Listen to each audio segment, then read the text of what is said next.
ফিল্টারটা পরিষ্কার করে দারুণ স্বাদের ইলিশ মাছ রান্না করলাম পাকা পেঁপে দিয়ে। তাহলে কিভাবে রান্না করলাম দেখতে থাকেন। হ্যালো ফ্রেন্ডস, গুড মর্নিং, নমস্কার সবাইকে ইলাস ব্লগে স্বাগতম। কেমন আছেন সবাই? আশা করি ভগবানের কৃপায় ভালোই আছেন। আমিও তো অনেক ভালো আছি। এই তো যে এখন ফিল্টারটা পরিষ্কার করে নিব, কারণ অনেক দিন যাবতই এই ফিল্টারটা পরিষ্কার করা হচ্ছে না। এমনিতে তো আগে মাঝে মধ্যেই ফিল্টারটা মানে পুরা ফিল্টার একদম ডিপ ক্লিন করে নিতাম। এখন তো সেটা হচ্ছে না, তাই আজকে আপনাদের দাদাকে বললাম যে আজকে আমার সাথে ফিল্টারটা পরিষ্কার করে তারপরে স্নান করে পূজা দাও। মানে একদম সকাল থেকে আমি শুরু করছি, 6টায় থেকে শুরু করছি। আর আমরা দুইজন বাড়ি, এই জন্য জলও বেশি লাগে না, ফিল্টার কিটও মানে নষ্ট হচ্ছে না। অনেক দিন আগেই ফিল্টার কিটটা পাল্টানো হয়েছিল। আর সবাই বাড়িতে থাকলে মানে কয়েকদিন পর পরই ফিল্টার কিটটা পাল্টানো হয়, আর এই পুরা ফিল্টারটাই মানে পরিষ্কার করা হয়। ইলাস ব্লগে আরেকটি নতুন ব্লগ ভিডিও নিয়ে চলে আসলাম আপনাদের জন্য। আর বন্ধুরা, আমার ভিডিওটিতে একটা লাইক দিয়ে আমার ভিডিওটি কন্টিনিউ করবেন। আপনাদের একটা লাইক আমার ভিডিওটিকে এগিয়ে যেতে সাহায্য করবে। আর ভিডিওটি স্কিপ না করে পুরোটাই দেখবেন, আশা করি ভগবানের কৃপায় অনেক ভালোই লাগবে। এই তো এই যে এই টুলটা পরিষ্কার করে নিচ্ছি, কারণ এই ফিল্টারটা না ওঠালে তো আর টুল পরিষ্কার করা যায় না। প্রতিদিন তো আর এই ফিল্টারটা ওঠানো সম্ভব না, কারণ প্রতিদিনই জল ভরা থাকে এই ফিল্টারে। এই জন্য আপনাদের দাদা কিছুটা ধুয়ে নিল, তারপরে আমি শুধু বলতেছি যে তুমি বের হও, তুমি বের হও, আমি পরিষ্কার করে দিই। তাও মানে বলতেছে যে আমি একটু করি, তারপরে তুমি তুমি করবে, তাহলে তোমার একা করতে গেলে অনেক পরিশ্রম হবে। এই জন্য যে কিছুটা করে নিল আগে, তারপর এখন আবার আমি ধুয়ে নিব। আমি ধুয়ে দিয়ে দিব, আপনাদের দাদা মানে একটা একটা করে বসাবে নিয়ে। তা না হলে একা একা এই সব কাজ করতে অনেকটাই কষ্ট হয়ে যায়। আর বন্ধুরা, কে কোথায় আছেন, দেশে বা দেশের বাইরে, সেখান থেকে আমার ভিডিওটি একটু কষ্ট করে দেখে নেবেন আর সুন্দর করে একটা কমেন্ট করে জানাবেন। এটা ওই যে একটা একটা করে কিন্তু আমি ধুয়ে ধুয়ে দিচ্ছি। আর এই সব জিনিস পরিষ্কার রাখলে কতটা সুন্দর দেখা যায়, কারণ ফিল্টারের বাইরে তো পরিষ্কার করা যায়, প্রতিদিনই মোছা হয়, কিন্তু ভেতরে তো প্রতিদিন পরিষ্কার করা সম্ভব হয়ে ওঠে না। ওই যে আপনাদের দাদা একটা একটা করে বসিয়ে নিচ্ছে। দেখেন এইটুকি কত সুন্দর দেখা যাচ্ছে, তাই না? জিনিসগুলো পরিষ্কার থাকলে কিন্তু খুবই সুন্দর লাগে। যাই হোক বন্ধুরা, আপনারা তো এতক্ষণে মানে টাইটেল দেখে আমাকে বলতেছেন যে কই এত স্বাদের ইলিশ মাছ রান্না, তাহলে তো দেখাচ্ছে না। ওই যে এই তো আমার বসানো হয়ে গিয়েছে ওই যে ফিল্টার কিট, ওইটাই তো এই ফিল্টারের মেন। মানে যখন এটা নষ্ট হয়ে যায় তখন তো জল আর ধরে রাখতে পারে না, জল পড়ে যায় একা একাই। এইটা লাগাইতেই আমার মানে অনেকটা কষ্ট, হয়ে জন্য আপনাদের দাদাকে আমি বলছি যে আমাকে লাগিয়ে দিয়ে তারপরে যাও।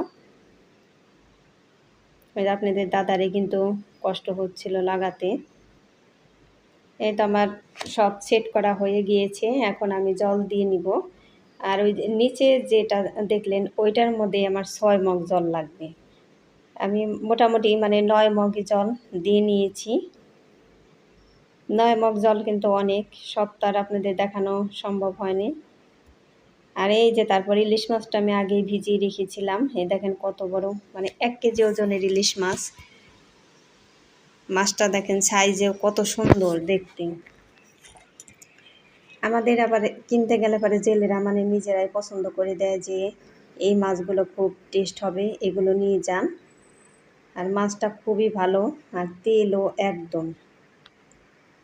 মাছটা আমি এখন কেটে নিব, কাটার তো আর শেয়ার করতে পারবো না আমি এখন একা একা, এই জন্য শেয়ার করিনি। যে কাটার পর ওই দেখেন আমি পিসগুলো কিন্তু একটু বড় বড়ই করে নিয়েছি, একদম ছোট করিনি।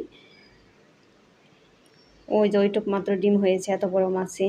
ডিম হলে তো মাছের টেস্ট বেশি থাকে না, তাই না? এই তো আমি যে মাছগুলো এখন ভেজে নিব। কড়াইতে তেল কিন্তু আমি অনেক অল্পই দিয়েছি। আর আপনাদের আজকে বলছি যে পাকা পেঁপে দিয়ে দারুণ স্বাদের ইলিশ মাছ রান্না করলাম। এই দেখেন কিভাবে রান্না করতেছি। যে মাছগুলো কিন্তু আমি আজকে বেশি ভাজবো না, কারণ অন্যান্য মাছ তো আমি বেশি ভাজি। ইলিশ মাছ বেশি ভাজলে বেশি টেস্ট লাগে না। দেখেন মাছগুলো দেখে কিন্তু এখনই কতটা সুন্দর লাগছে, মনে হয় অনেক টেস্ট লাগবে। ওই যে তেল ওঠা শুরু করে দিয়েছে,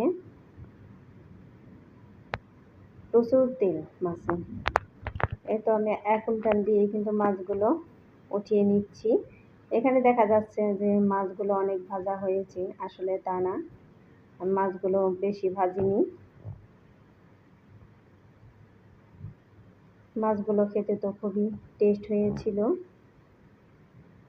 ওই দেখেন অনেক তেল উঠছে, আর কিছুটা বাকি রয়েছে মাছ, ওগুলো এখন ভেজে নিব।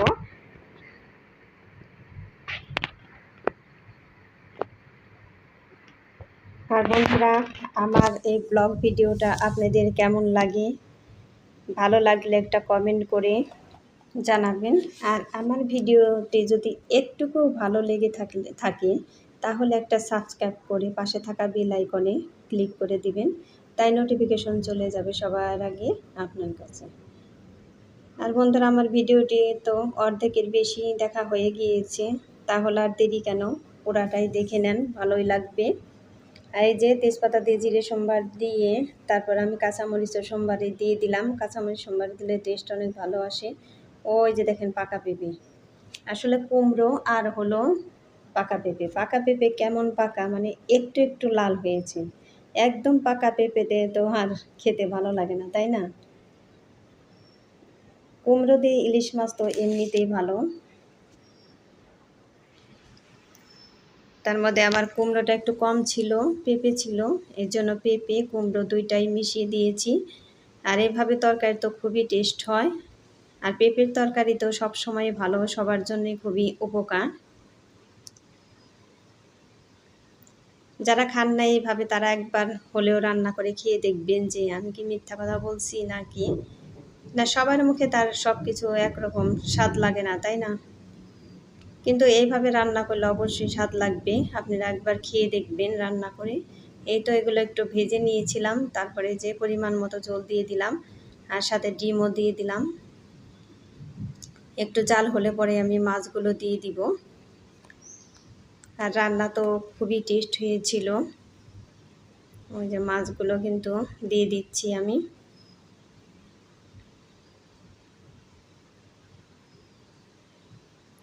ইলিশ মাছ তো আমার খুবই ভালো লাগে, এমনিতে আমার অন্য মাছ বেশি ভালো লাগে না, কিন্তু ইলিশ মাছটা খুবই ভালো লাগে। মনে হয় মোটামুটি ইলিশ মাছ সবারই খুব পছন্দ, তাই না?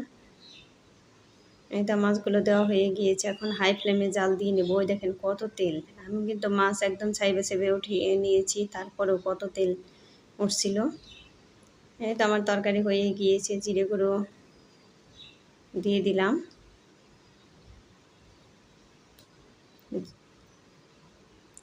এখন নাড়াচাড়া দিয়ে নামিয়ে নেব। সবাই ভালো থাকবেন, সুস্থ থাকবেন এই কামনা করে আমার ভিডিওটি শেষ করছি। টাটা।